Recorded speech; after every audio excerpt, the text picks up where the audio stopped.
We'd like to warmly welcome all of you who are here today to remember Lama Norlha Rinpoche and to celebrate his life and his many accomplishments for the benefit of beings. I know some of you have traveled a long way to be with us for this day, and whether you've come from far or near, we appreciate your presence and this opportunity to be together as a Sangha and a family. I'd like to begin by remembering what it took for Lama Norlha Rinpoche to be with us at all. The hardships he endured during the destruction of his homeland in the late 1950s and his escape to Nepal in 1960 are almost unimaginable for most of us who have not personally experienced war and genocide in our own country in our own lifetime. Rinpoche often remarked on how lucky we are to live in a country where personal freedom and freedom of religion are taken for granted, even with all its problems and imperfections. And it was a very happy day when he became an American citizen in 1989. Before his escape from Tibet at age 22, Rinpoche completed 2 3-year retreats under the guidance of his root Lama, Tarje Jamtso. He later expressed how grateful he was for the retreats, which helped prepare his mind for the extreme hardships ahead. Many of us have heard stories from Rinpoche and from other lamas of the 6 months Rinpoche spent in a prison camp and his nearly miraculous escape.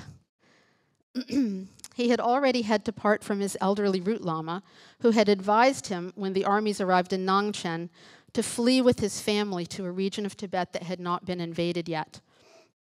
Rinpoche and his family managed to evade the slaughter that befell his hometown, but he was captured sometime later and separated from his family. So when he finally fled Tibet, he was leaving not only his homeland, but also everyone he loved and had known all his life. In fact, he had a dream he had the night before he was captured foretold that painful separation. He dreamt that a huge yak impaled him with his horn, almost killing him, and then threw him high in the air, very far.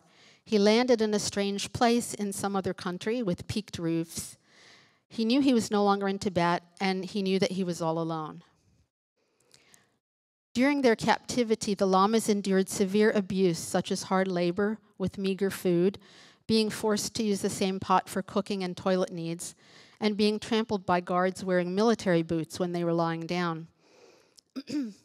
Every night, Lama Norlha Rinpoche's root Lama, Tarje Jamtso, would appear to him in his mind, just as if meeting face to face, and he would give him advice and tell him not to worry.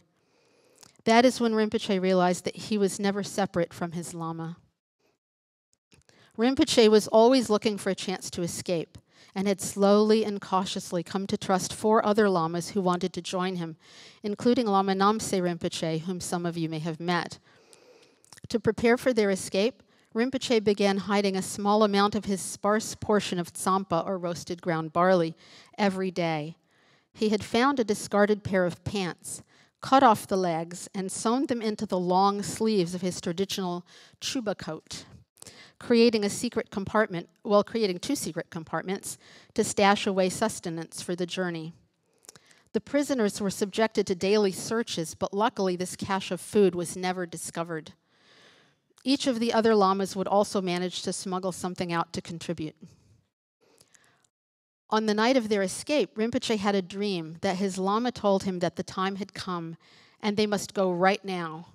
His Lama appeared as a Dharma protector and said he would cover the eyes of the guards. The moon was full that night, so when Rinpoche told the 4 other lamas, they were nervous and wanted to wait for the new moon. Rinpoche told them he was sure now was the time and that he would go first, and they all resolved to follow him. Even though there were guards posted about 30 feet apart, the lamas walked between them straight out of the camp to their freedom. It took them a year to reach Nepal on foot in a very cold climate, kept alive by whatever food they could find, always in danger of being discovered and imprisoned again or killed. Rinpoche's life was also not easy as a new refugee in Nepal and India. A Hindu teacher, Neem Karoli Baba, who also became the guru of Lama Surya Das and Krishna Das, found him one day living in an abandoned shack infested with snakes and invited him to his ashram to live. They became close friends, and Rinpoche stayed there until he was summoned a year later by Dorje Chang Kalu Rinpoche, his second root Lama, for whom Lama Norlha Rinpoche now set up, led, and sustained the first Kagyu 3-year retreat in India on the top of a mountain in Sopema. He not only taught the retreats, but several times a week he climbed down the mountain to beg for food, often receiving 60 pounds or more of rice, water, and oil, which he then carried on his back all the way back up the mountain to the retreat, a 3-hour climb. Despite the difficulty and fatigue, his only thought was how lucky he was to have such an opportunity to serve others in the Dharma.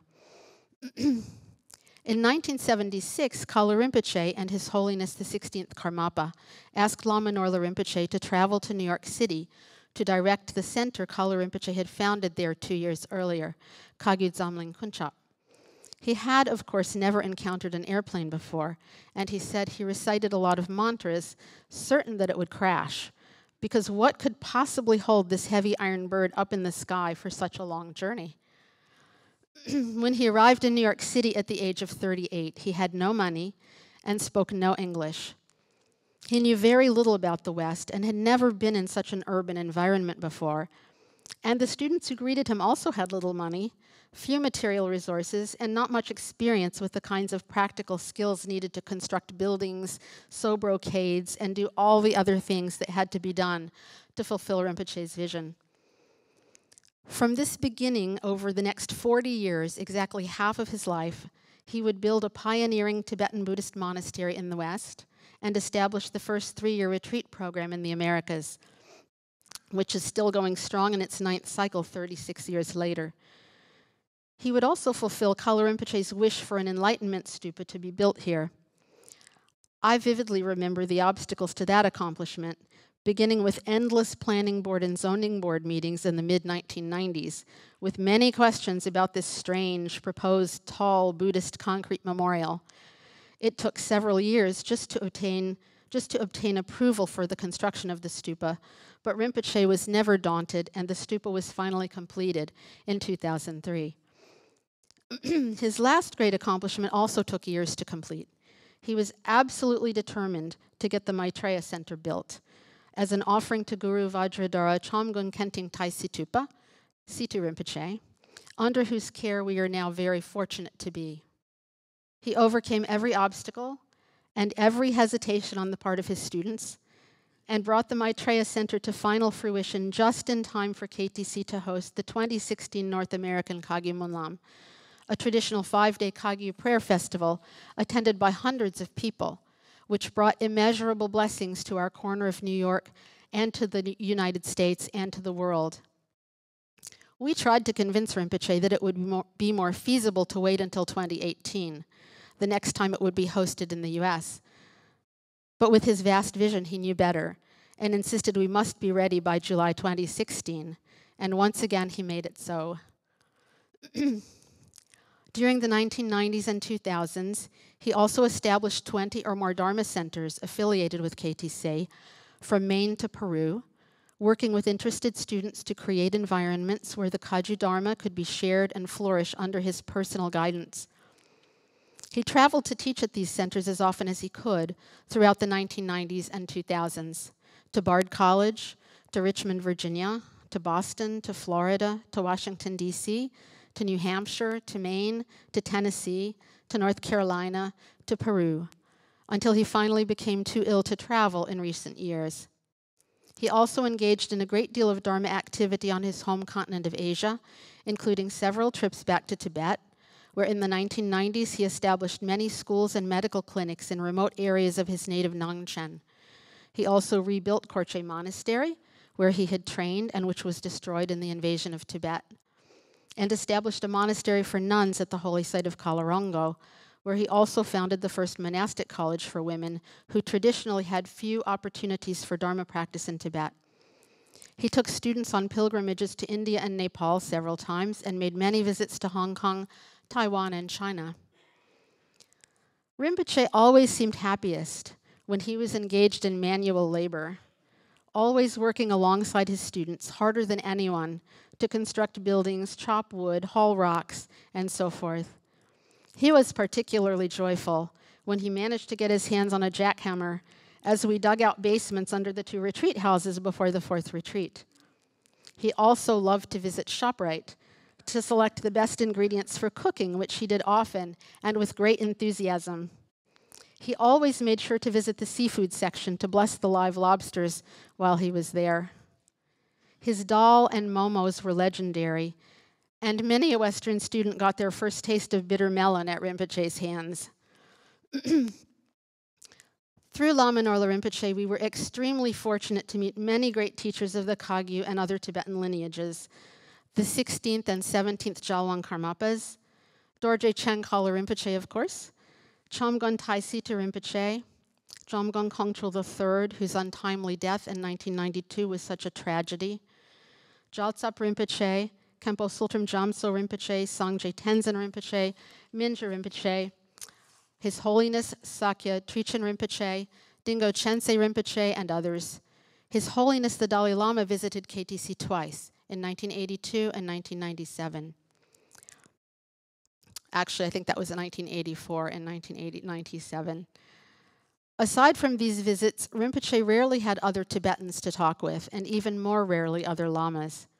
He spent the vast majority of his time surrounded by his Western students, whom he tirelessly showered with teachings, blessings, and his generous presence. He was so accessible to us compared with most other lamas. For many years, until age finally began to take a toll on his energy, he chanted morning and evening services with us every day, as well as a daily Chenrezi practice. He spent time regularly in the first few 3-year retreats, personally teaching every practice and training retreatants in all the rituals of the Kagyu lineage down to the most basic tasks needed to support them. He ate 3 meals a day with us in the dining room until the last decade or so, and after that, he was still there for almost every lunch. Even as his illness progressed, he joined us in the dining room whenever he was able. He kept a humble profile in the West, even though in India, and especially in Tibet, he was highly revered, and he is credited by Kagyu lineage masters for helping to preserve the lineage through challenging times. Even as KTC continued to expand and renovate, Rinpoche never used any of the offerings he received to enrich himself. He always wore simple robes and lived in a small, simple room. For many years, he refused to let us make any improvements to his living quarters, though we begged him, for example, to let us replace the worn carpet. Eventually, we realized that if we wanted to make his room nicer, the only way to do it would be when he was out of the country. His students also wanted to raise funds to build him a retreat cabin so he could occasionally take a break and devote himself entirely to practice, which he often said was what he would do if he didn't have so many commitments. He always refused, preferring to use all available funds for KTC and not himself. In the last 2 decades of his life, he experienced much illness, including 2 major life-threatening surgeries and several emergencies. The pulmonary fibrosis that eventually ended his life caused a progressive decline in his health for several years, and the last few months required intensive round-the-clock care by several attendants. This illness causes increasing pain and difficulty breathing, yet Rinpoche remained cheerful and positive. Among his last words, when asked how he was feeling, he replied, "I am very happy. Because of the Buddha's blessing, this feels like Dewa Chen. We are so lucky. We are all together. Very nice." One evening in October 1980, when my friend Carolyn Hoberman and I had recently moved to New York City from Richmond, Virginia, Carolyn invited me to meet this Tibetan Lama she had decided to study with, and I went with her to the Wednesday night practice at Kaju Dzamlin Kunchab on West 19th Street in a ramshackle 5th-floor walk-up loft, where I was introduced to the chanting practice of Chenrezi. Afterward, Lama Norlha gave a short talk on impermanence, with Gary Washington translating Rinpoche's English into English the rest of us could understand. In those days, no one could speak Tibetan yet, so Rinpoche had to work within the confines of his very limited English, which was still amazingly effective. His teaching on impermanence really resonated with me because I had just broken up with my boyfriend. I remember Rinpoche saying that when something comes to an end, no matter how long it lasted, it seems like it was over in a finger snap. So true. Carolyn requested an interview for us, and Rinpoche kindly took us aside and asked if we had any questions. I was a bit overwhelmed and couldn't think of anything to ask. Carolyn asked, "What is the best way to deal with fear?" Rinpoche immediately responded, "No matter what happens, think that everything is just like TV." I still count that among the most helpful teachings I've ever received. I took refuge that week, and almost 40 years later, it continues to transform my life.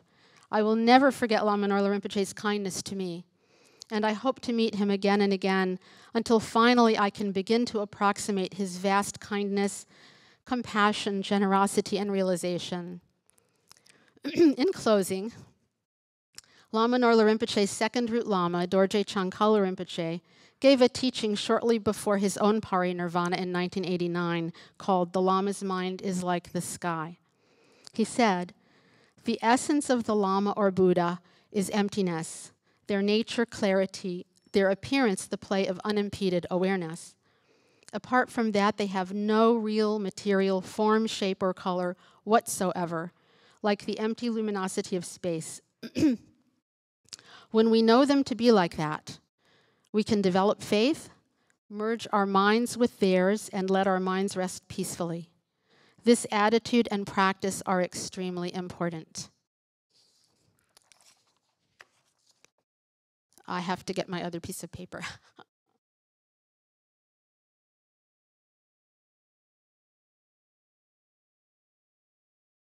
So next, we have a memorial message from Guru Vajradhara Chamgon Kenting Taisi Tupa, C.T. Rinpoche, Supreme Head of Palpung Institute Worldwide and Spiritual Director of KTC Monastery, in keeping with Lama Norlha Rinpoche's wishes.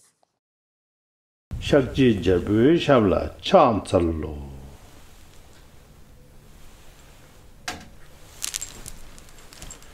Salutation to Buddha, Dharma, and Sangha.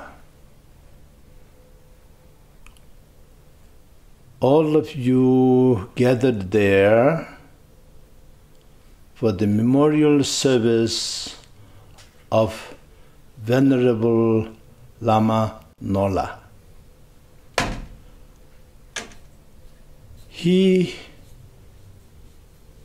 all his life, at the beginning, studied and practiced the Dharma. Then, when he was in India, he practiced and served the retreats physically. For example, one example, when he was taking care of the retreat in Tsopema Rilversar on the mountain, he had to go to the town, Mandi. There he carried the provision and he begged from vegetable vendors 1 tomato. And he carried the provision about 20-30 miles up the hill. On the halfway, then he stopped near streams and he eat that tomato, drink water from the stream, and carry on, and served the retreats. Retreatants were taken care by him, not for one day, not for 1 month, not for 1 year, but all the way through. This is one example. And then at one time he was wandering, yogi. That time he spent long time practicing Dharma, meditation with a very holy person, a Hindu guru, Baba, Nimkaruli Baba. And there he lived and practiced until Jabje Kalu Rinpoche Rangjung Kunchap, his guru, called him and sent him to New York, United States of America. There he was appointed to take care of the Dharma Center and students at Kajun Zamling Kunchap in New York City. He did everything according to his guru's wish until the end. Meanwhile, he himself and number of his students, disciples, friends, patrons found the place near Wappinger's Fall, and that's where Kaju Thupten Choling is started. And he served the Dharma, served the students as a teacher, as a mentor, as a friend, as a father figure for so many years. 3 years retreat for monks, 3 years retreat for nuns, continued for many times. And finally, his wish for constructing the Maitreya Center Monastery. And that was completed through the dedicated works of all his students, disciples, lamas, monks, nuns, yogis, devotees, patrons, friends. Everybody did everything, and then the center, the monastery is complete. He wanted me to come there. It took me quite a few years, but finally I managed to be there and did the consecration, and Venerable Lama Norlha was very happy, and he told me his wishes are fulfilled. Meanwhile, he also did lots of service in the United States beside Kaju Thupten Choling, many centers throughout the United States. And also, he did a lot for the Koche Monastery in East Tibet. That's where he come from. And that is a very important branch monastery of the Palpung monastic seat. And there he did his best to establish school, establish nunnery, establish retreat, so on and so forth. And holy place of Kalarongo also is upheld, and a place is built there for monks and nuns and people who like to do retreats. That's a few of the examples that what he have done in his life. Now he passed away, and all of you are gathered there in memory of him. I pray for all of you that you will be practicing the Dharma that you have received with the utmost sincere motivation of compassion, devotion, love and kindness, and sincerity, so that wisdom and peace and harmony and finally liberation and enlightenment you will achieve. That will fulfill the wishes of all the gurus, all the lamas, all the masters. That is the activity of the Buddha. Buddha attained enlightenment for all sentient beings, for all of us, including all of the sentient beings from heaven to hell, for all who wish to be happy and who don't like to suffer. To help them all, Prince Siddhartha attained enlightenment and became the Buddha Shakyamuni, fourth Buddha on this beautiful planet Earth among the 1,000 Buddha, and seventh Buddha on this planet Earth altogether. Wish the aspiration of all the Lama, including our late Venerable Lama Norlha, be fulfilled, which is nothing more, nothing less than liberating all sentient beings from heaven to hell, who don't wish to suffer, who like to be happy, and for them to attain ultimate liberation and ultimate harmony and ultimate peace by realizing their potential, the primordial potential, innate nature, which is perfect. Innate nature of everything and everyone is perfect. Buddha bless you, Buddha bless you, may Buddha bless you all. Jina dewa tsosu mo pende namka chaparisho. Duna dungar dagi kur korwa dungar je jamso tongbarisho.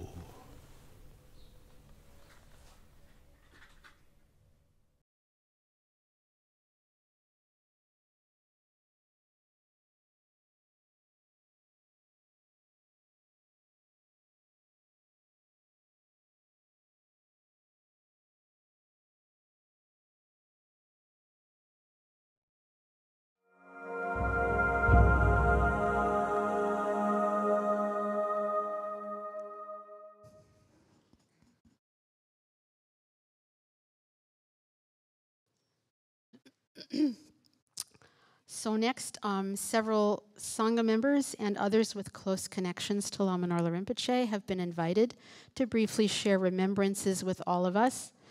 Other Sangha members have sent in written memorials, which are posted downstairs in the dining room, where we can read them after the service while enjoying refreshments and continuing to share our memories with one another informally. The first speaker was scheduled to be Robert Kelly, who in addition to being a renowned poet and professor at Bard College, has also been a close student of Rinpoche and an officer and benefactor of KTC for over 30 years.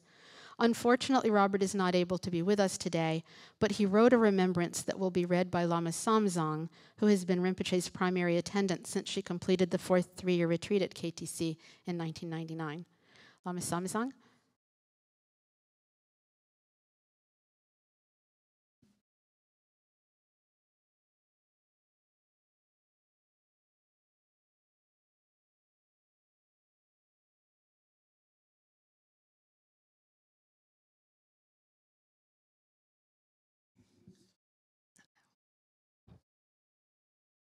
Good afternoon, everyone.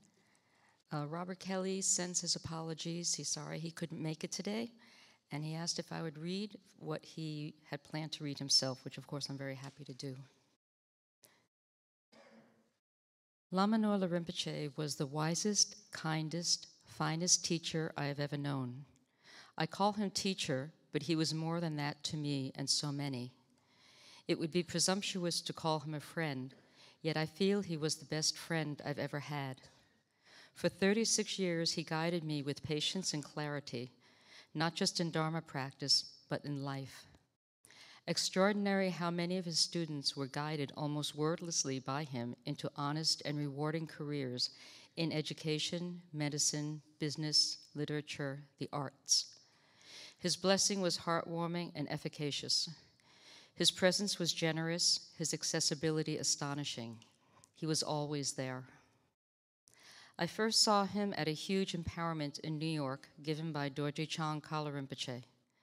Lama Norlha was one of many monks and nuns who brought ritual objects to the 1,000 people present.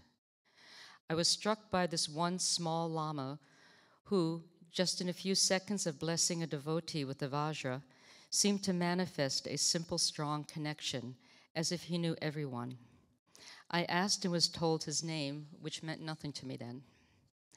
A couple of weeks later, I came, following the series of empowerments, to KTC.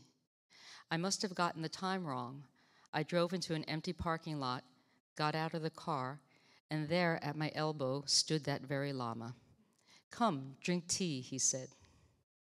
Since that day, he has been my guide, kept me alive, shown me how best to live, brought me together with my wonderful wife, whose own life and career were guided by his uncanny wisdom of what to do and when to do it. He is the best person I've ever known, and I feel immense gratitude for all he has done for so many of us, and continues to do in our hearts and minds and sensibilities, where his wisdom and kindness still live. Thank you from Robert Kelly.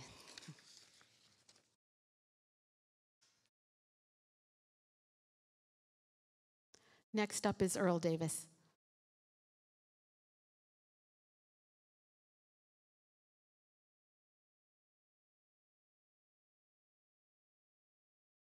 If I knew that you would read things for other people, I would have requested that, but I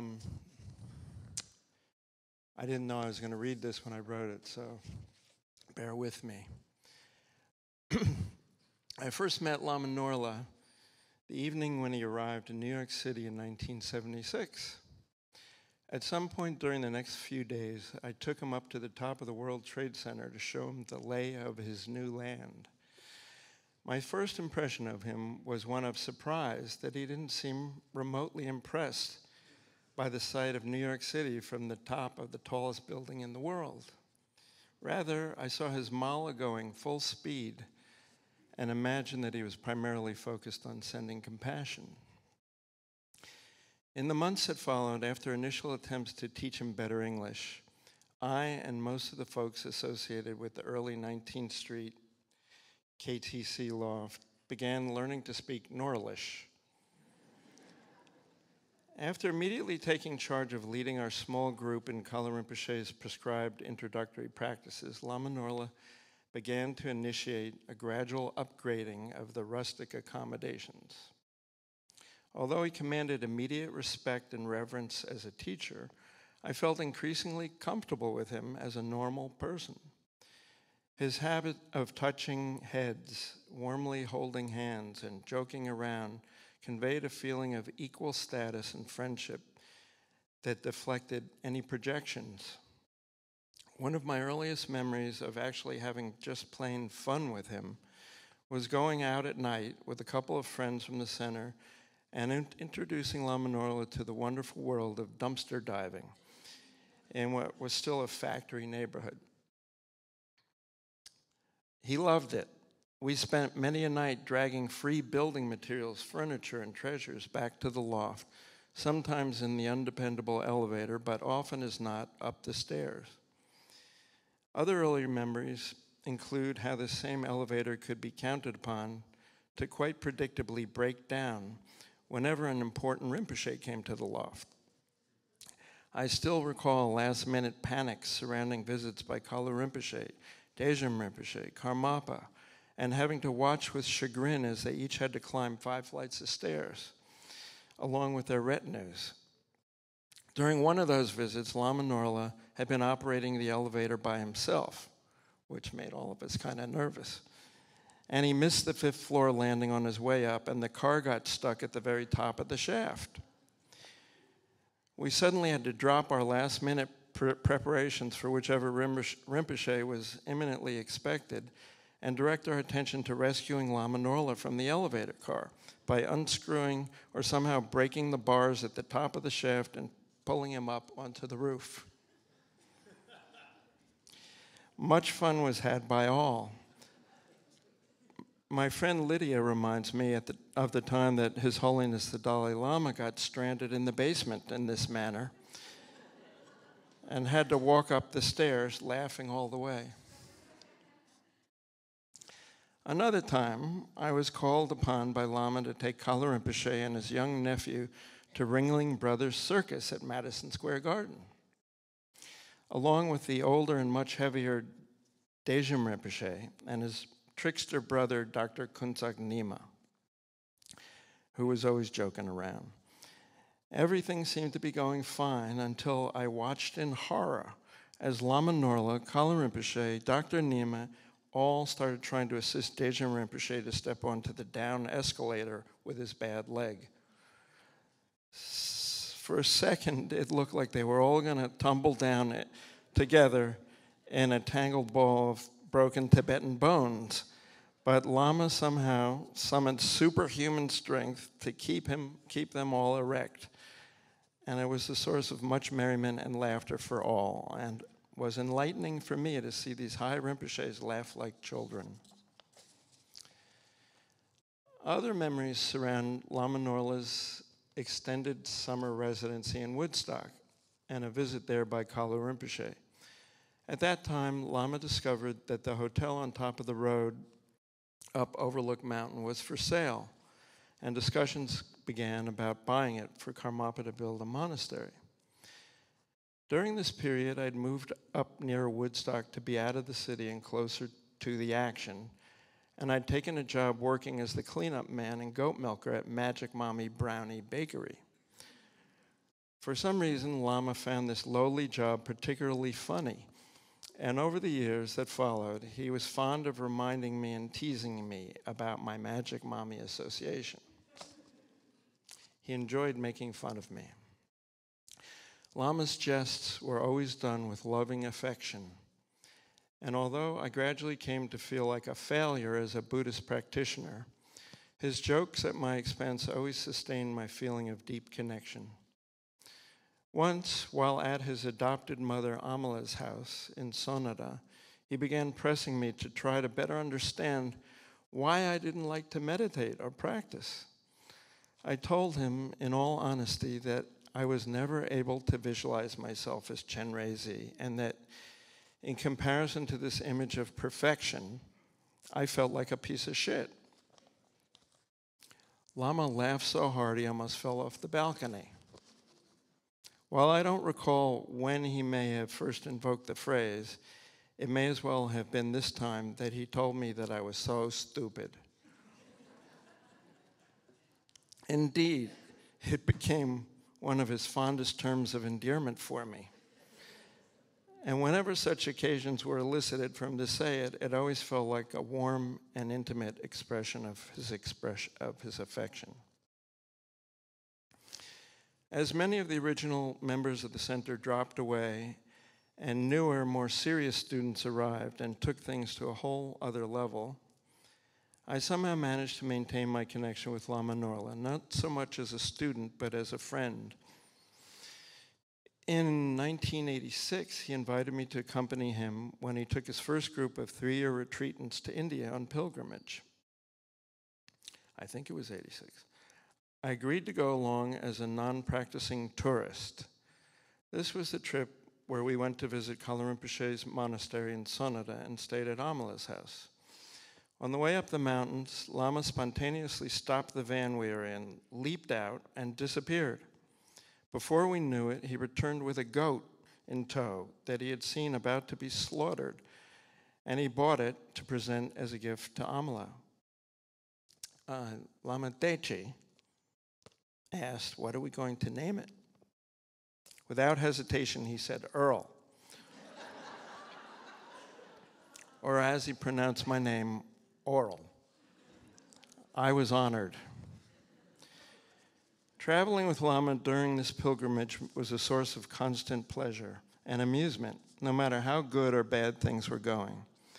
I became increasingly aware and in awe of his adaptability to whatever the situation called for.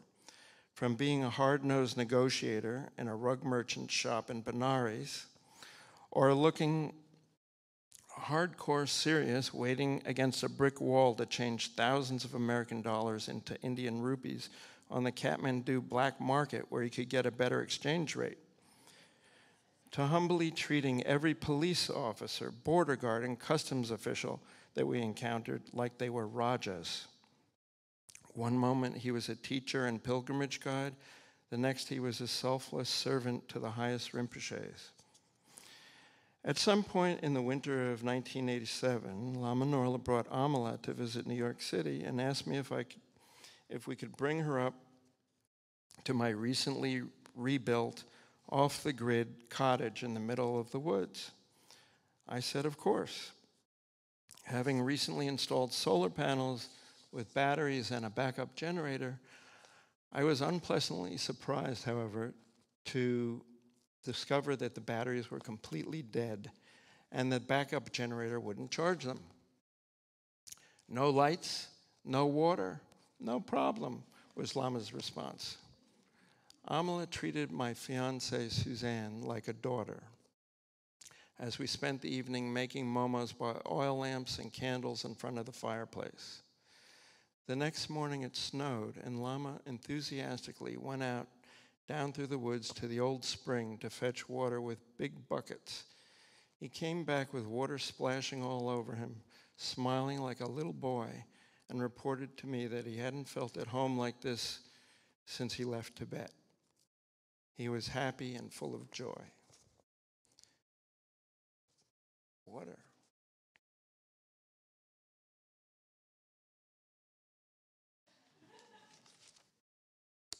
Marco Rubio.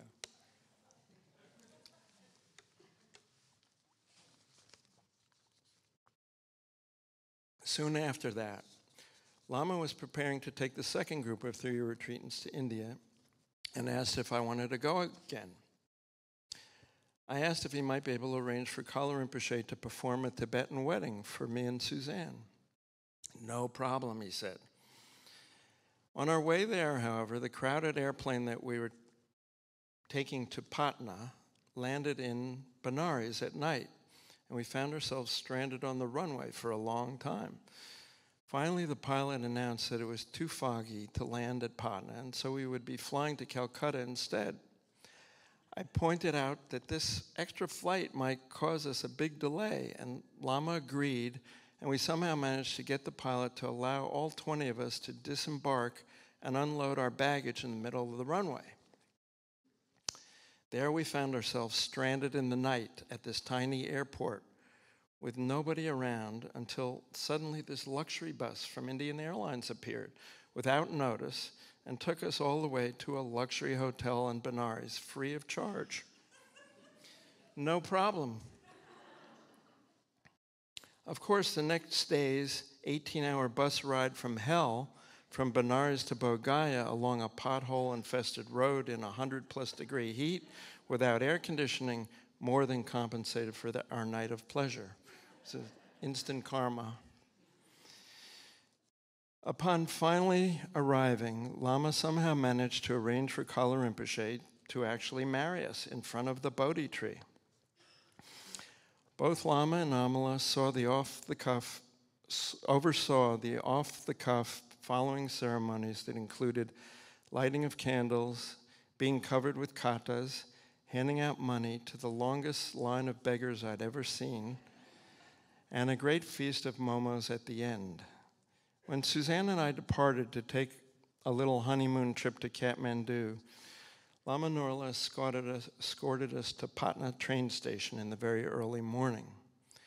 While waiting for the train, I asked him whether he would rather live in America or in India. He responded that if it was up to him, he would prefer India. I asked him why. He said, "In America, everyone coming hungry ghost." I said, "Even me, Lama Norlha?" He replied, "Maybe possible." Half in jest, I asked if he would come get me. Without hesitation, he looked me in the eyes and said, "I will go with you."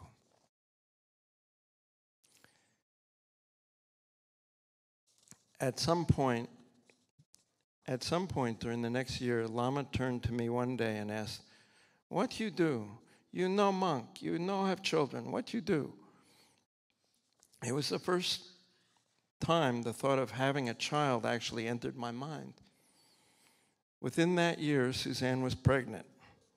In 1990, a few weeks after our baby boy, Joshua Davis, who was in the front row, was born, Lama Norlha arranged to bring a couple of carloads of nuns and monks to my country place to dig up some young sapling trees to replant at KTC. I handed a sleeping Joshua over to him and asked if he would give him a Tibetan name, and he held Joshua for a moment in silence and pronounced him Karma Punsak. Since Lama loved my country place so much, I offered for him to use it at any time he might want to take a personal retreat for himself, which I thought that he could use. Although he never took me up on this offer for himself, a few years later, he asked if he could bring Situ Rinpoche there to take a little vacation break from being on the road. I said, sure. When I arrived here to pick up Lama and Rinpoche and his retinue of 4 other Lamas, Lama Norlha began filling my trunk with 4 coolers of frozen meat. I remarked that it seemed like an awful lot of meat for just 5 days. He paused to reconsider and said, no problem, and left one of the 3 coolers behind. I never did find out if they actually managed to go through all 3 or ended up going hungry on the final day. The last time I went to visit Lama Norlha was a few months before his passing. I was told that he was tired and in discomfort and that my visit would need to be short. I hadn't seen him for a number of years, and he seemed to brighten when I came in the room. He pulled my head to his, and I sat next to him, holding my hand. He reminded me of our connection. Smiling, he said, "Magic Mommy." Thank you.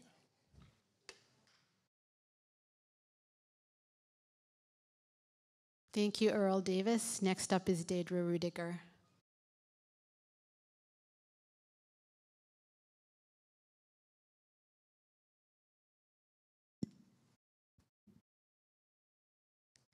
Good.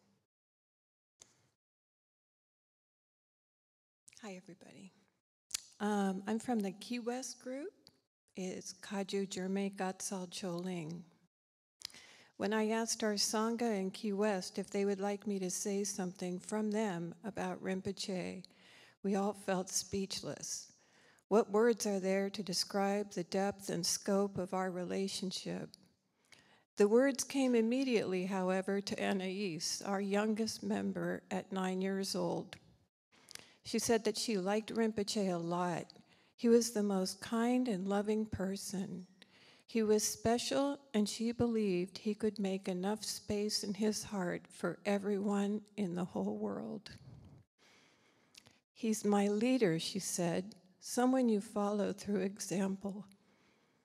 Anais and her mother lived at my house where Rinpoche stayed during his past visits to Key West. He would sometimes have breakfast with them, but always came to say goodbye before she left for school and give him a hug on her way out. Sometimes, if she thought it was a good idea, she would give him a second hug. They first met when she was in pre-K and she was the one who inspired me to organize events with children. Rinpoche's first visit to her class at Montessori was amazing. The connection those kids had with him was so touching and moving, a reconnection. While we had only scheduled their class for Rinpoche's visit, he ended up being led through every room, leaving every child with a protection cord and blessing. On Rinpoche's next visit to Key West, he met with the entire student body at Montessori, grades 1 through 12, and they sang for him, and he played flute for them and gave each one of them a blessing and a protection cord. Another Sangha member, Valerie, said, "Several years ago, I bought a ticket for a drawing to win a dinner with Lama Norlha Rinpoche. Surprisingly for me, I won. I had never met Lama before, although I had been regularly attending the Wednesday night Sangha in New York City. I had never actually gone up to the monastery. When I arrived at Deidre's house with a friend for dinner, Rinpoche was warm and welcoming. As we sat around the table to eat together, it felt like when my family would sit down together. Rinpoche talked about many things, including his path to New York and establishing the monastery in Wappingers Falls. The conversation was easy and enjoyable. The evening was a special blessing for me, as well as a signpost to continue to pursue the Buddhist teachings. Valerie is still a current member of the Key West Sangha and the New York Sangha. Rinpoche made us feel like we were a part of his family. He loved sitting in our garden and preferred to stay home when not attending an event or enjoying the beach. Rinpoche visited Key West for almost 18 years, and every time except his last visit, he would stop at Dolphin Research Center to see his dolphin family. They were very animated to see him, and he even had his own dolphin-painted t-shirt that he always wore to the beach. It was always a hustle getting ready for Rinpoche's visits, made possible with a small crew of dedicated folks. They were unstoppable and helped make his visits enjoyable for him and meaningful to the hundreds of people he touched. Lastly, and maybe not most insignificantly for us, of Rinpoche's vast activities was his protection of Key West. We had gone through a few years of multiple hurricanes, including one that flooded almost the entire island, along with the entire Gulf side of the island chain. Rinpoche said he needed to bring the retreatants down there for chanting, that it was a numbers thing. Interestingly, the venue was at the old Armory building, and Rinpoche had described the cause of so many storms as a battle. After his visit with the retreatants and having performed the Lama dance and chanting Sherab Ningpo, Key West remained storm-free for 12 years. The most recent hurricane to hit the Keys, including the entire state of Florida, was last year. It was making a beeline for Key West as a Category 5 storm. Fortunately for Key West, it dropped down and was weakened over the Cuban Riviera to a Cat 4, still a major hurricane, but now with a smaller eye wall. It hit before dawn at low tide, sparing the Keys from flooding and leaving Key West with very little damage. None of our Sangha doubted Rinpoche's hand in our protection. We have been blessed through his teachings of the profound Dharma and his protection as a Vajra weathermaster.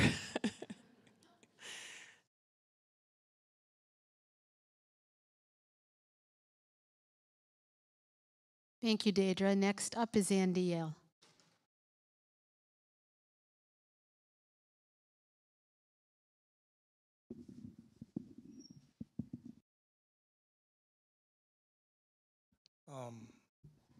A number of people have already said how hard it is to use words to describe Rinpoche's kindness. And as I was trying to think of what I would say today, I found the same problem. I think words are limited and concept bound, and Rinpoche's kindness was boundless and universal. I think the best thing I could do is tell you a short story of something I observed him do about 3 years ago in the summertime. A woman and her 8-year-old daughter had come here, not members of the Sangha, but perhaps they knew someone in the Sangha, and the child was suffering from convulsions, difficulty breathing. Doctors couldn't figure out exactly what the problem was. And so a Sangha member brought this child. Rinpoche, we were standing in front, I want you to see this as I saw it. We were standing in front of the Tashigang on the lawn there, and Rinpoche was walking back to the main house, saying his rosary. You could see the beads in his hand, perhaps 100 feet away. A member of the Sangha yelled out to him to stop, and he paused. And his lady brought her child to him. He turned a little bit. She said perhaps 3 words. Without any pause, his hand came up onto her head. I could see from where I was that she was cured. I can't tell you how I saw it, but I knew it quite surely. And then Rinpoche turned just as smoothly, continued walking back to the main house without a break. Some months later, the lady returned to tell us that with her daughter, that her daughter was indeed cured, had never had another seizure, and kept a photo of Rinpoche by her bed. What struck me so strongly was there was no interruption between what he had been doing a second before, his healing this child, and what he did right thereafter. It showed me what I already knew most strongly, was that Rinpoche's every moment was involved with benefiting others.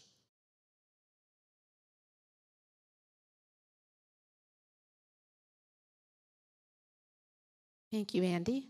Barry Perlman.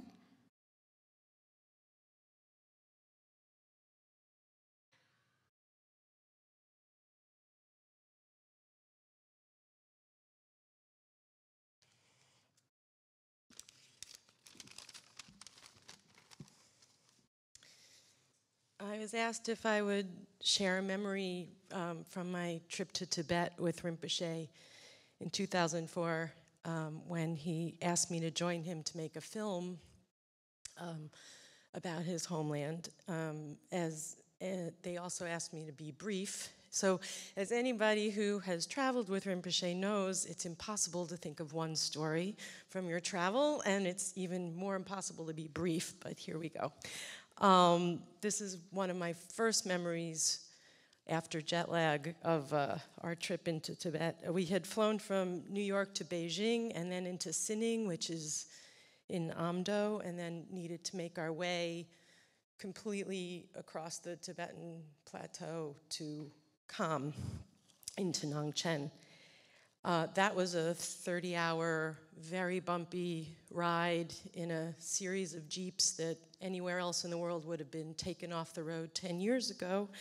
But he said, sure, come, it's going to be fine. And as everybody else has been saying, it actually was fine, except that I was physically cramped, mentally tired, feeling the rising altitude, and mostly apprehensive about the responsibility he had bestowed on me to try to tell a story about the people of his homeland. And then, of course, petrified that the Jeep was going to flip over on any one of the treacherous mountain passes that we were going over, where he just kind of laughed at our greenness and kept going. We mostly just saw each other or the passing cars that we were playing chicken with on these things that are sort of called roads. Sometimes we passed a work crew that was making the road that we were actually driving on. But every once in a while, from seemingly out of nowhere, on a hill on either side of nothingness, we'd see a small pinprick that quickly we started to see some activity, and suddenly some motorcycles would roar over the hill, and Rinpoche would instruct the group of cars to stop, and suddenly there would be a group of mountain villagers coming to greet Rinpoche.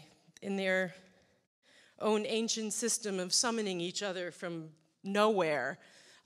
They would come down to the car, Rinpoche would roll down his window, and they had been waiting for him 2 or 3 years, maybe since his last visit, and all lined up with their katas to offer them to Rinpoche, who one by one blessed them as his current assembled Sangha, taking the katas, giving them all a bonk on the head.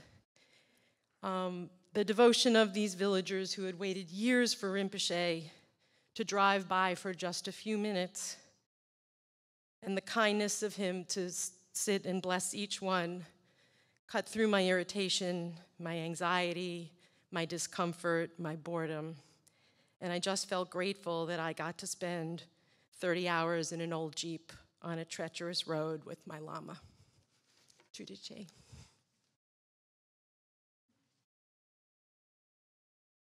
Barry didn't mention it, but she is a filmmaker, and the result of her trip to Tibet with Lama Norlha Rinpoche was the film Daughters of Wisdom. You can Google it. It's a really wonderful movie about Rinpoche and his homeland and one of the monasteries that he founded. So next is John Fallon.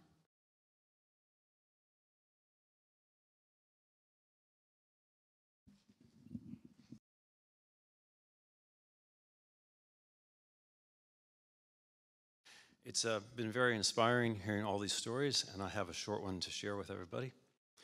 I was privileged to be a student of Lama Norlha Rinpoche's for more than 30 years. And in that time, I never knew anything but kindness from him.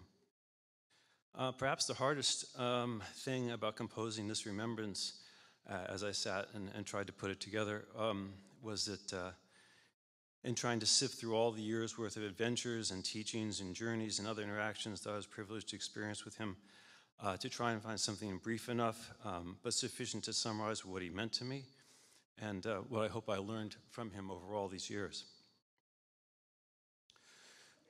If I had to write them all down, even if I used a tiny font, it would make a very thick book indeed, perhaps something similar in length to the Gesar histories that Rinpoche loved so much.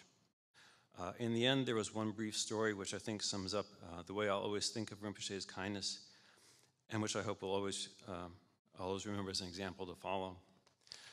In June of last year, when Rinpoche was already in an advanced state of declining health, my very elderly mom had a fall in her long-term care facility and was transported to the local ER for evaluation of head trauma. When I arrived in the ER, the assessment from the trauma team was grim. My mother had suffered a hemorrhage as a result of the fall, and she was on anticoagulant therapy that couldn't be easily reversed. The prognosis was that the bleeding would almost certainly continue and be fatal. And in the ER, if you have ever seen someone who has had a severe head trauma, that's actually the way she looked. She was agitated and confused, and it certainly seemed to mesh with what they were telling me. There were no good options to fix the problem, and the deterioration was likely to be swift. I called KTC to let everyone know what had happened and asked for prayers.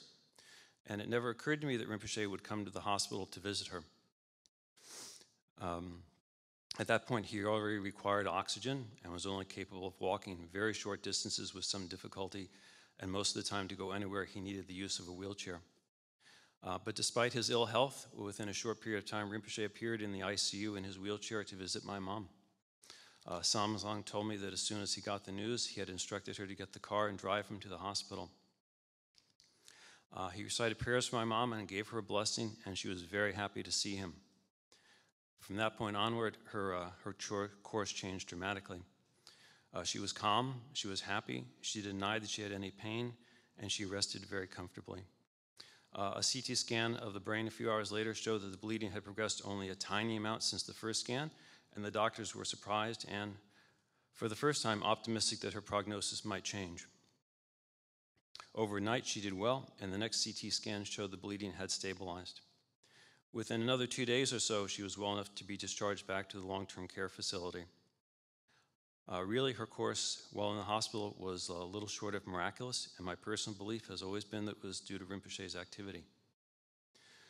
Above all this, however, the strongest impression that I hold from that time was the overwhelming kindness of Rinpoche in response to my mother's suffering. I never expected that Rinpoche would be able to come to the hospital, and there were many reasons why it would have been very understandable for him not to make the trip. But in my experience, Rinpoche never thought of himself. He only thought of what he could do to benefit others, and he never reckoned the cost to himself to do whatever was needed at the time.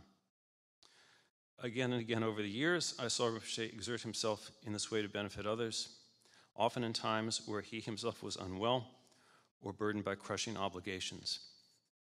It seems to me now that as we face life without Rinpoche here with us physically, if we can try and emulate the example he provided of vast kindness at all times, then this will be the best way for all of us to remember and honor the kindness that he showed to all of us throughout his life.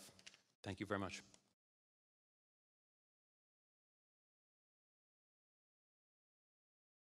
Thank you, John Fallon. Our final speaker will be Rudy Bauer. And Rudy, I don't think I can give you an adequate introduction, so I hope you'll start by mentioning your center and your connection with Rinpoche.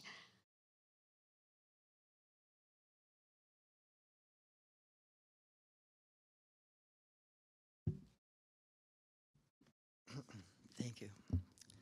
So, over about the past many years, Rinpoche has come and stayed at our house in Washington, D.C., and he would teach at our meditation center, which is in our home, actually in our basement. And Rinpoche taught us and the members of the center with great generosity and kindness. The first time he came to the center was to teach about the relationship of Mahamudra and Dzogchen. And I remember that as soon as I met him that first evening, I experienced this sense of companionship, which people mentioned. And this companionship was both personal and internal. The sense of companionship with Rinpoche, with the Lama, has continued and grown over these many years. For me, the sense of the Guru as a companion is such a fantastic gift, a great gift. Because the sense of companionship with Lama Norlha has grown over the years, so has the sense of companionship with the inner Guru. Whenever Lama Norlha came to our home, the sense of companionship would become pervasive in our home for everyone. This was this great sweetness, this Mahasukha, which is the presence of the Guru. Rinpoche also gave us many empowerments. One of the last empowerments in teaching he gave was the Shangpa lineage and tradition. This lineage was said to have been created by the Dakini of timeless awareness. During the teachings and the empowerment of this beautiful and ancient lineage, Lama Norlha gave these instructions. Please mingle your mind with my mind. Please mingle your mind with my mind. So as I mingled my mind with his mind, my own mind disappeared, and what remained was awareness, pure being.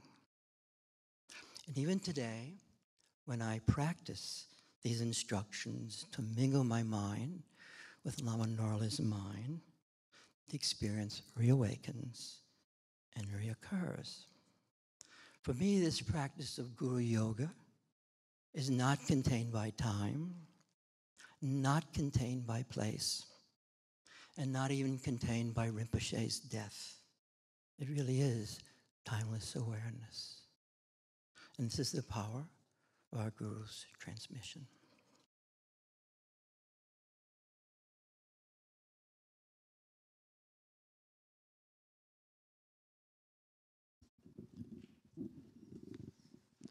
Thank you, Rudy Bauer, and all of our other speakers for sharing your memories of Lama Norlha Rinpoche.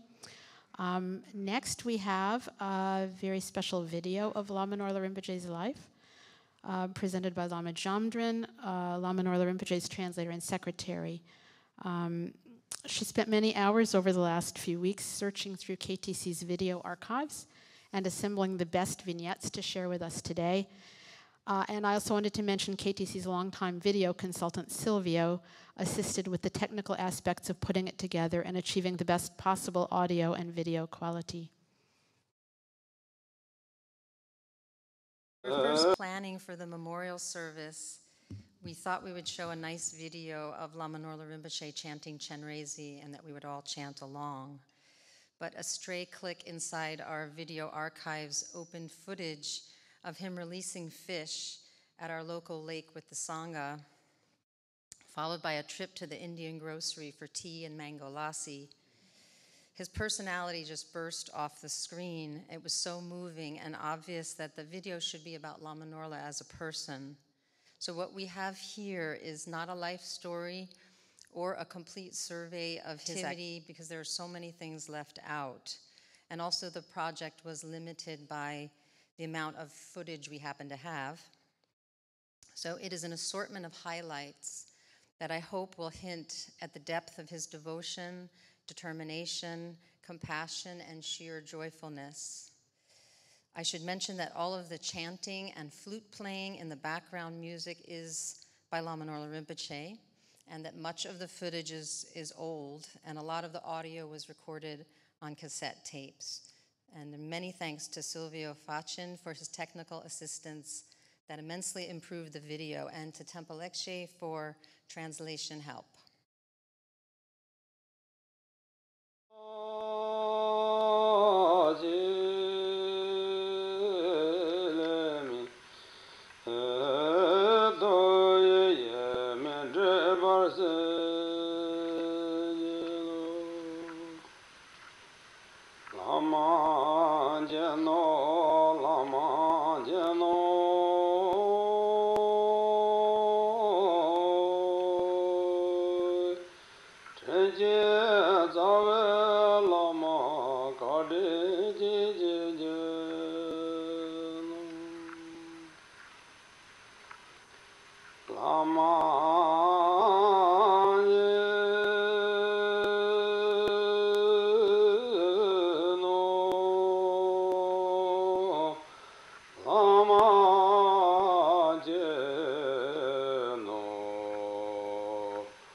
Gando ganje jone lama je ni kong rupe tene soan dazo magen do do senji na dongan korve dange nyodo de kaje de jam de bando ta yemi do ye jende senje lo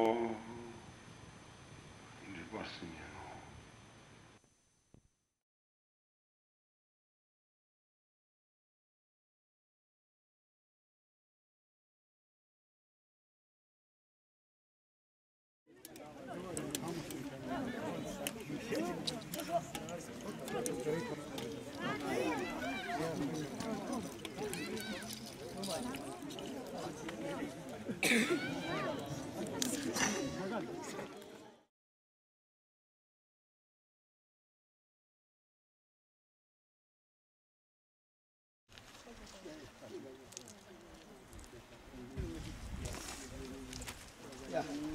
chulada. Yeah.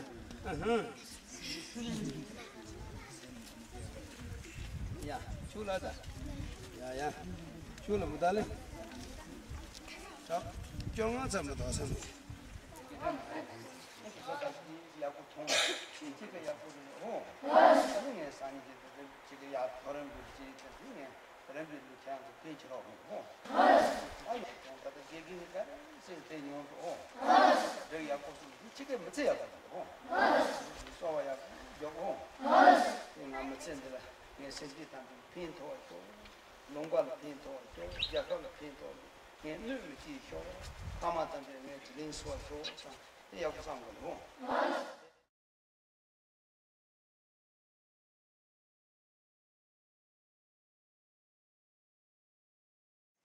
These are the nuns of the 3-year retreat, Kalarango, to finish on September 1st, 1998, with Lama Norlha.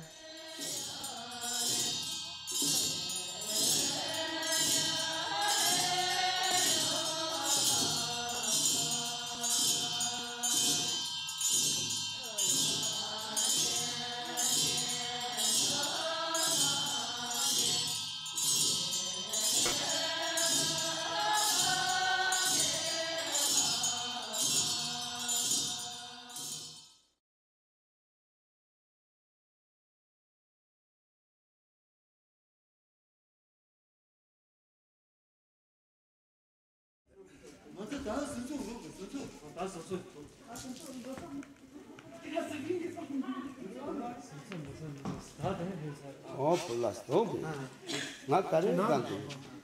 Carry tax that.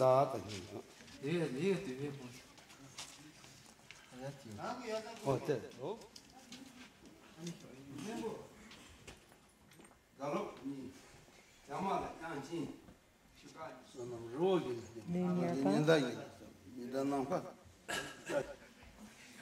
Second Nirpa.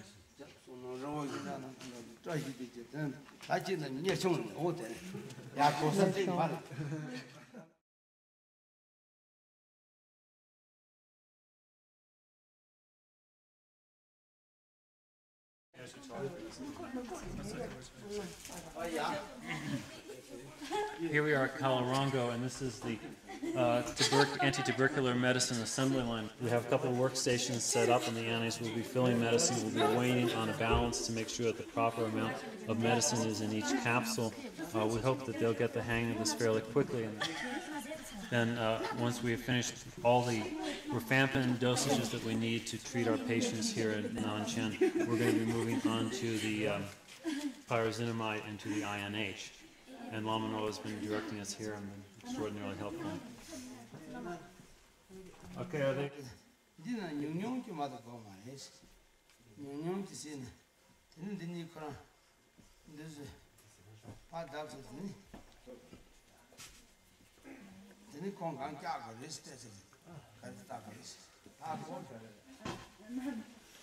We are putting this. This one here. You're doing great.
Okay.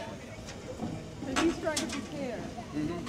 Yeah, I think this is before Sagatawa.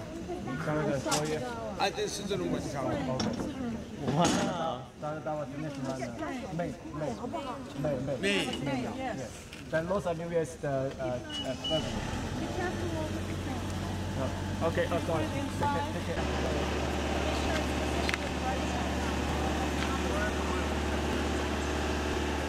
One time somebody asked me Scottish, what do you wear under those roses?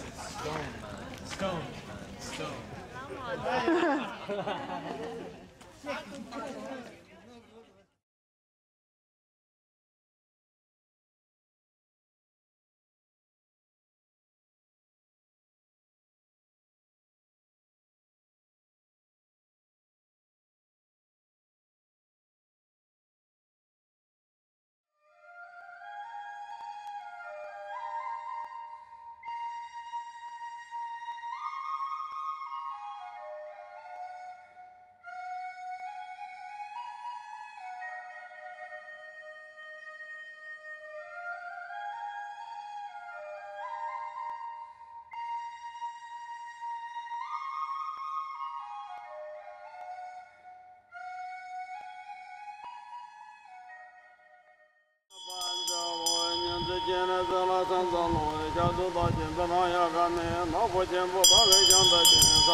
Dalai Lama has a Malachara special name.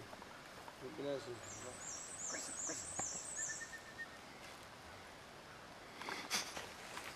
Okay. Thank you. Now I just put him back. Okay.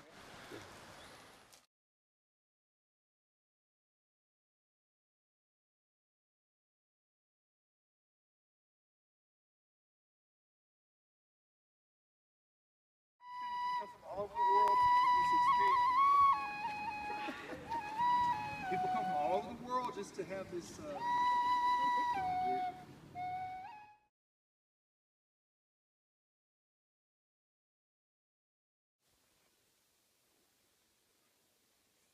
Is that for the front legs? Yes, in front. Yes.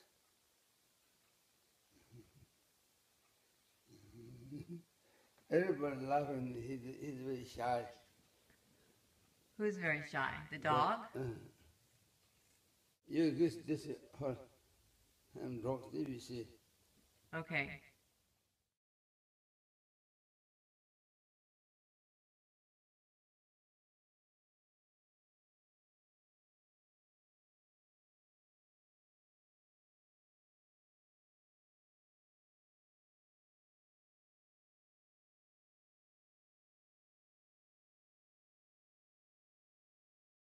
This is my brother.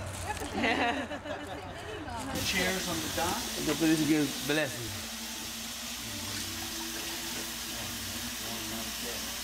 Go on, today I'm not boss.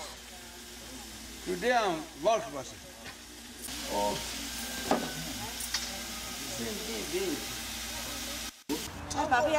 10,000 please. So we're picking up the bread to feed the birds, so the birds won't eat the fish when they're being released. Okay. Okay. So the bread is.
Right there. Wow. Yeah. Nice head. And when we shut the tanks down, if there's one or two, we will find them and release them. That was about 10,400 fish. When they came in, all the tanks from top to bottom were solid with fish. Beautiful. Beautiful. Big day. Really?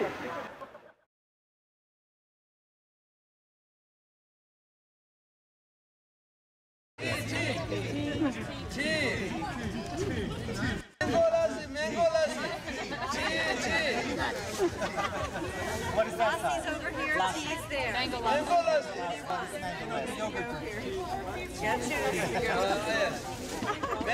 lassi. Mango lassi. Tea. Mango lassi. It's a yogurt tea.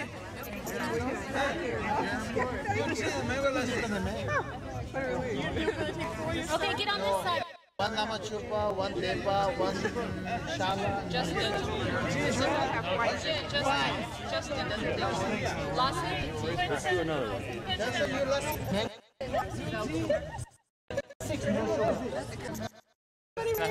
Somebody come. No, Lama.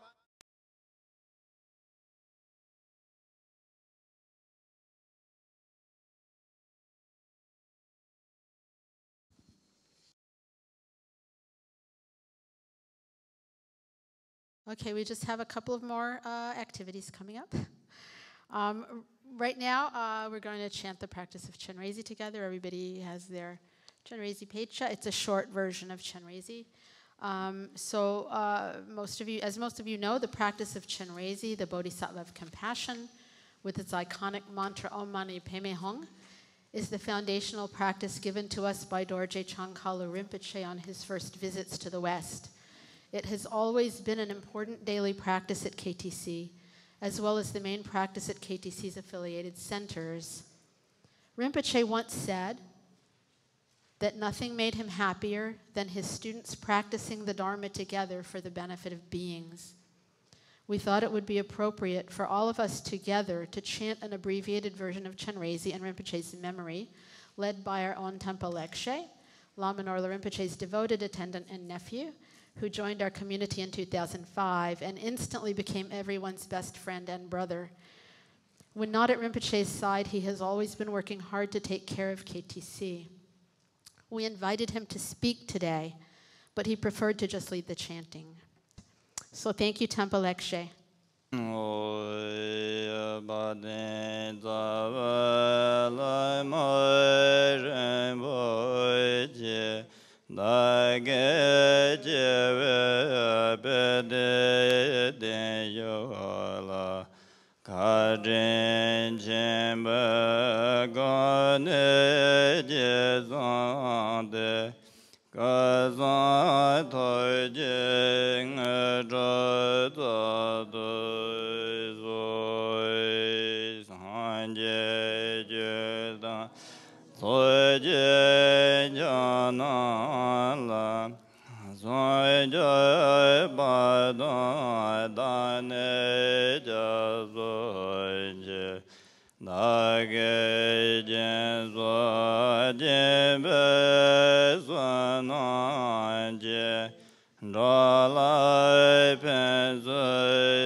There's 3 times. Sanje dan zoje janala sanje badan dan jazoje nage jen zoje bezananje dalai ben Zanje Rabai Joy Zanje Eje Dai Zoje Janala Zanje Badai Dane Jazoje Nage Jen Zaje Bezananje Dalai Penzo Sanjen Rabai Joy Daiso Angajai Sanjen Jedai Bega Davide Shelen Bam Joy Jereze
Yanda zamban to je do na lai zan je zan za ba men go je go. De ji ngam ba de me ba ye de wa ji ye za we jen gan de.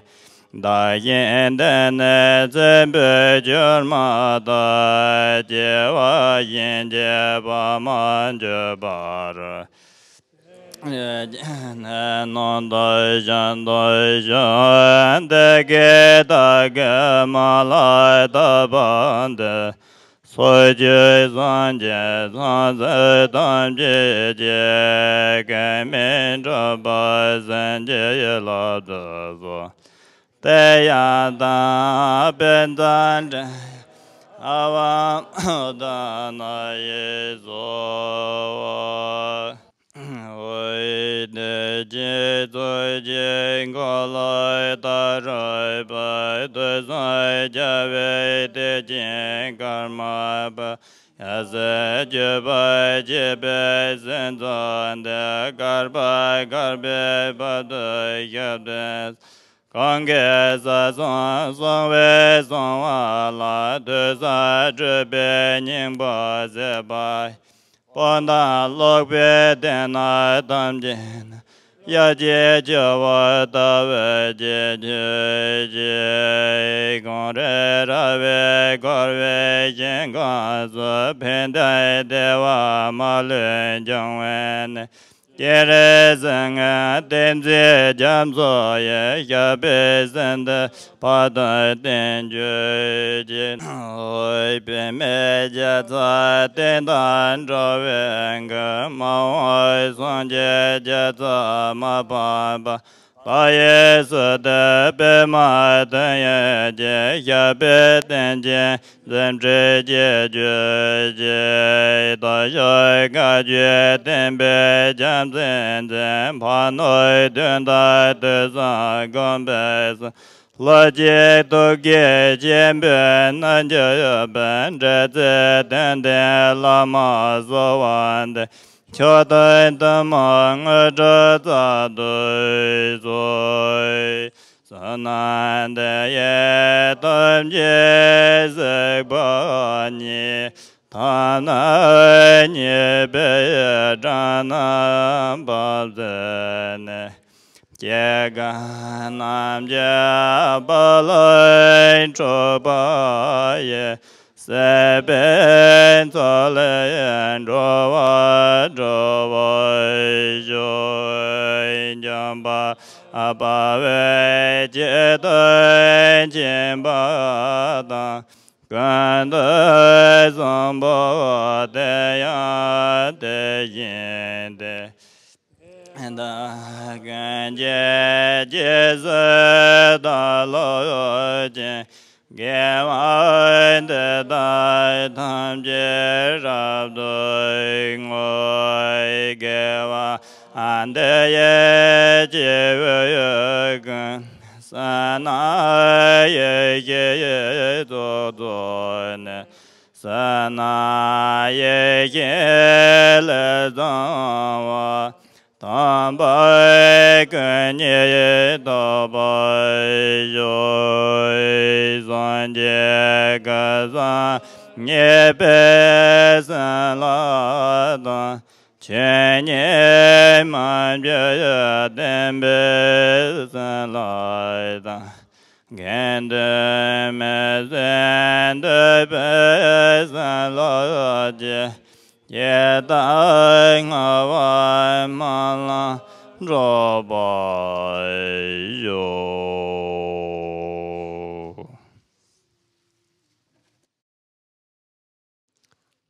Now, if you want to get out your program, we're going to chant just one time in English, the chantable English translation of the prayer to Lama Norlha Rinpoche that was composed by Dorje Chankala Rinpoche and updated by Sita Rinpoche. It's on the back of the program. Bearer of the Dakshang victory sign, rich in wealth of 7 noble kinds, favored with 3 ways of true knowing, hearing, meditating, reflecting, Yogin who embodies Chenrezi, benefiting everyone you meet. To you, Lama, now I supplicate, grant attainments common and supreme. So now we have a very special guest, Yungchen Lama, who will now share with us a prayer, Yearning Call to the Lama, which she is offering in honor of Lama Norlha Rinpoche. She's a Tibetan singer-songwriter who lives in New York City and has performed and recorded with such familiar Western artists as Annie Lennox, Natalie Merchant, and Peter Gabriel. She sent us the text of the prayer in Tibetan, and our friend and one of Lama Norlha Rinpoche's earliest students and translator par excellence, Lama Yeshe Jamtso, very kindly rendered it into English for us. It reads, I pray from my heart to my root guru, I pray to you. When I remember my glorious root guru's kindness, the fire of longing blazes within me and my tears moisten the earth. When I pray to you aloud with fierce longing, gaze upon me with eyes of compassion from your pure realm. Lama, hear me.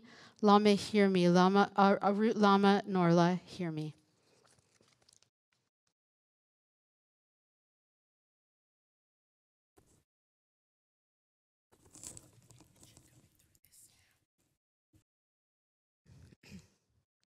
We're coming to the end of our program now.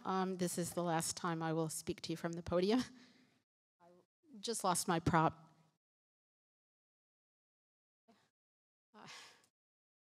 Okay, so thank you so much, Yungchen Lama.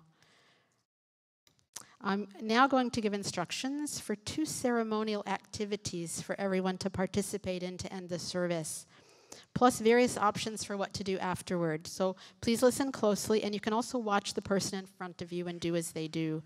Everyone is invited to do both activities, but we'll divide into 2 groups for efficiency.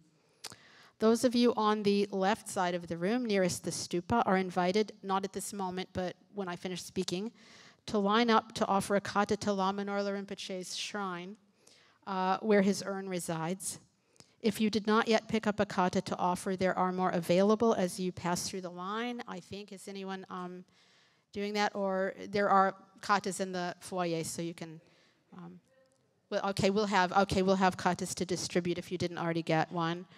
Once you have offered your kata, you are invited to join the other line already in progress on the right side of the room, where there is a long offering table filled with colorful tormas and offerings of saffron water, rice, incense, and flowers.